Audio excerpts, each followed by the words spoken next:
Well, it was going to require some brilliant fielding or some brilliant work in the field, and a better man you could not find than Jonty Rhodes. Inzamam was hit on the pads. He was looking for the single and lumbered down the wicket. Imran was never interested. Jonty Rhodes knew there was a chance, decided not to throw other than himself. He gets there first and wipes everything out. Umpire Steve Buckner, no hesitation, and that may well be the piece of fielding that South Africa needed. Pakistan 3 for 135. And he won't get a chance this time as Jonty Rhodes going back, and well taken. He's covered some ground there, covered about 20 or 30 metres going backwards, and he really is a live wire, Jonty Rhodes. We lost the first game against West Indies by 10 wickets. Then he went to Adelaide, if I remember, against England, got out on 70, and then it rained. We got 1 point out of it, and then we lost to South Africa in Brisbane, where the famous Jonty run out, and Zamamul Haq got out.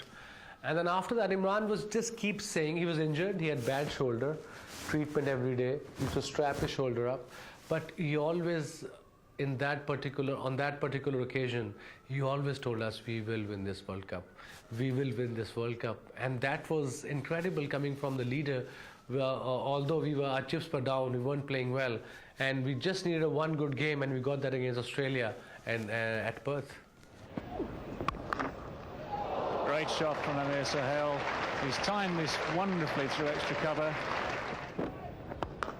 That's nicely hit. He's hit plenty of boundaries in this competition too. And up goes the bat. As he hit it, he had the bat in the air waving for the 50. I always thought that once the luck turned, which it did, I knew then we would be invincible. That will be another boundary. And once again, he's hit it into the gap.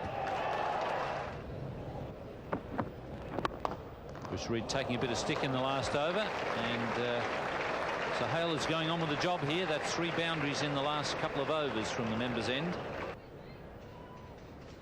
Javed continues. Moody gets an edge, and that's the first wicket down. That's what Pakistan needed. A genuine outswinger, a genuine edge. It was taken at first that Moody departs. Gone, that's it. Michael Whitney is bowled by Wasim Akram. It's all over. Wasim Akram was a match winner. In the '92 World Cup, we took wickets to win the World Cup, or we took wickets to win the match, rather than containing runs. 2 different approaches. And Wasim Akram was a wicket taker. I did not want him to bowl as a run-stopping bowler, as a run container. I wanted to use his overs to take wickets. And so even if he bowled wide balls, or even if he bowled no balls, but I wanted him to bowl fast and to get us breakthroughs. And so that was his strength. Wasim Akram could take wickets. So since Waqar Younis got injured, we only had Wasim as a wicket-taking bowler, and then Mushtaq Ahmed was used as a wicket-taking bowler. Aqib Javed bowled very well with the new ball. So basically we won the World Cup with these 3 bowlers. Pakistan through to the 1992 World Cup semi-finals. They would now take on the host New Zealand. Imran Khan had a huge incentive to lead his team to victory. I mean, I had retired from cricket in 1987.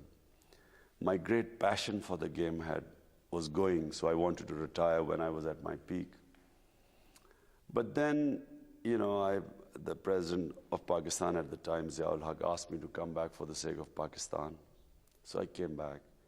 And then I was thinking of leaving cricket. And I had almost decided to retire after the Australian tour in 1990. And then I had started building the cancer hospital. So the board of governors of my hospital, who were also my friends, advised me that if I did not play cricket, I would not be able to collect the money to build the hospital.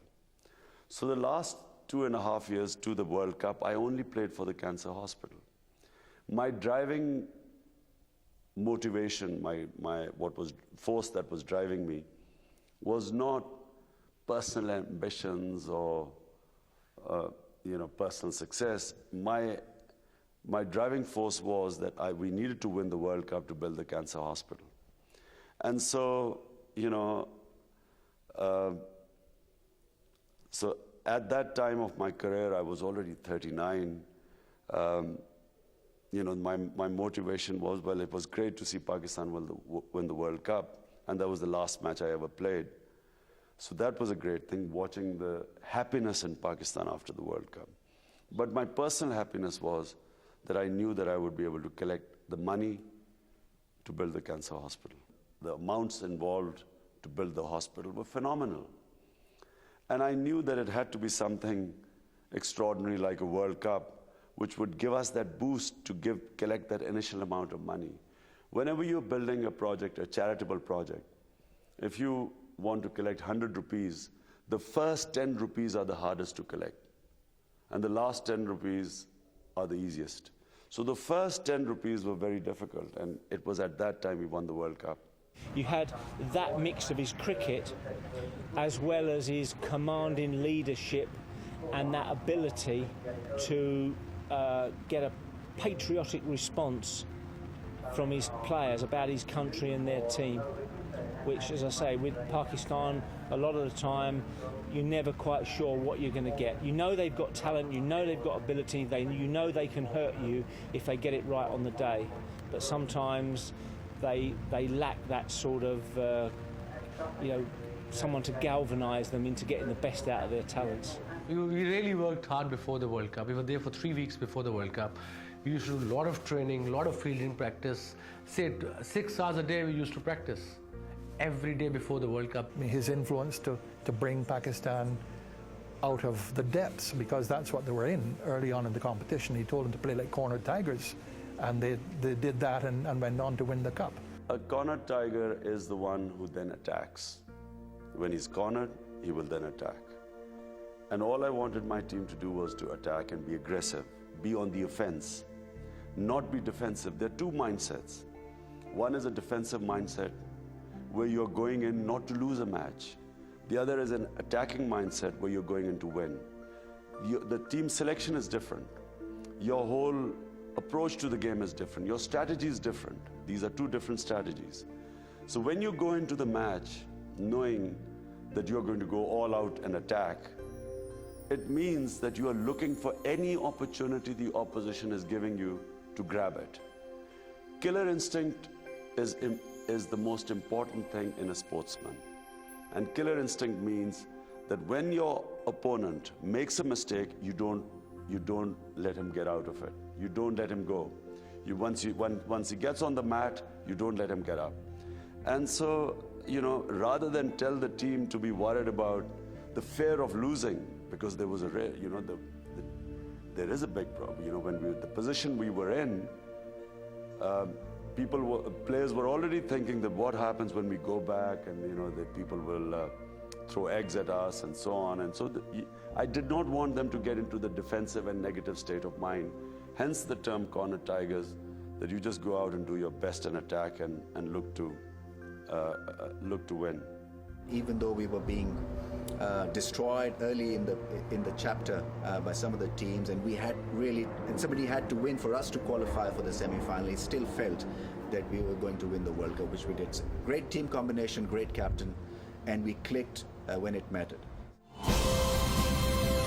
By Rubicon.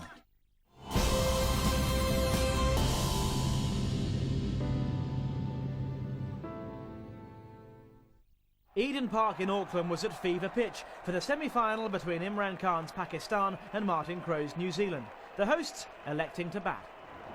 It's going to be a great battle. The great Wasim Akram, who's very swiftly comes in for the first ball of the semi-final. And he beats him beautifully by.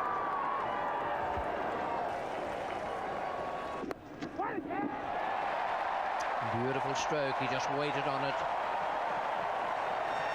There's no shortage of approbation here. Martin Crowe pulls the first ball away for 4.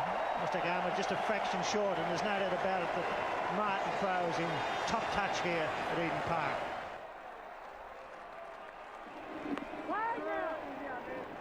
More than that, he's got 35, perhaps even 40,000 New Zealanders behind him here. And every time he gets a single or gets one away to the boundary, they're out of their seats. Throw move.